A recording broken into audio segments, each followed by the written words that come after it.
very far from the truth. The fact is that the APC government came on a very strong three-point agenda: fighting corruption, revamping the economy, which you will score, even international communities have scored this government very, very high. And you know that President Buhari today is the face of anti-corruption crusade in the whole of Africa. Let me just, because of lack of time, let me take on the issue of economy.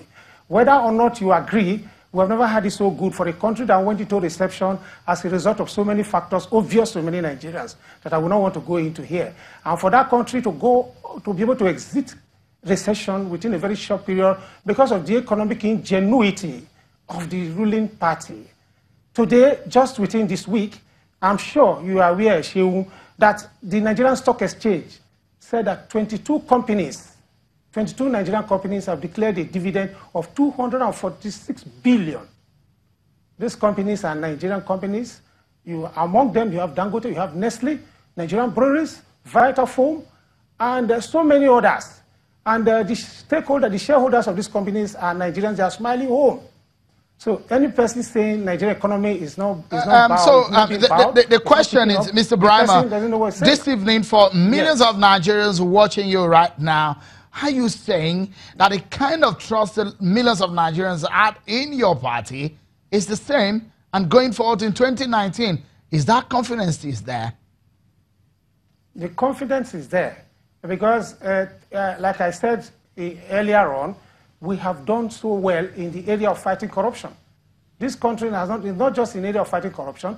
You agree with me that even the skirmishes, the challenges of insecurity nationwide, this government cannot be faulted in any way by way of inaction.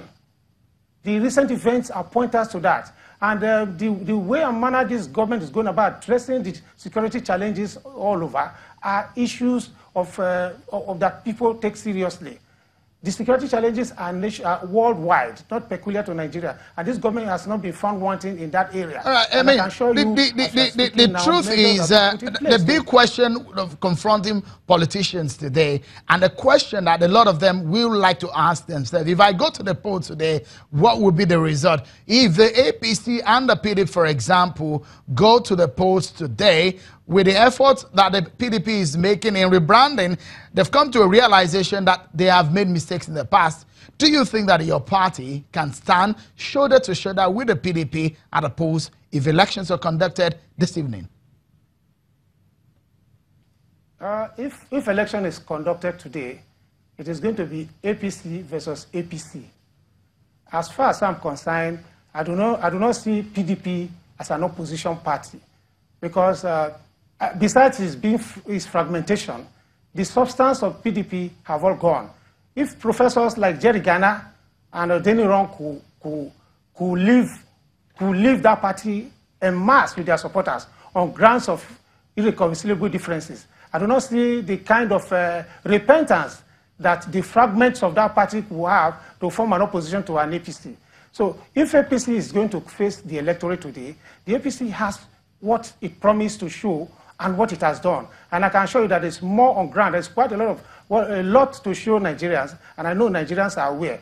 I think we need to disregard the loud voices of the naysayers who really don't want to see anything good, and anything done by this government is twisted. If anything happens, it's Buhari, anything that goes wrong. But I can assure you that the silent majority know that this government is working and is delivering. And I can assure you that if election is conducted today, I'm optimistic that the APC government will win hands down and with landslide. In fact, the next election in 2019 will be easier for the APC more than 2015. Austin, Braimoh, your optimism flows like a river.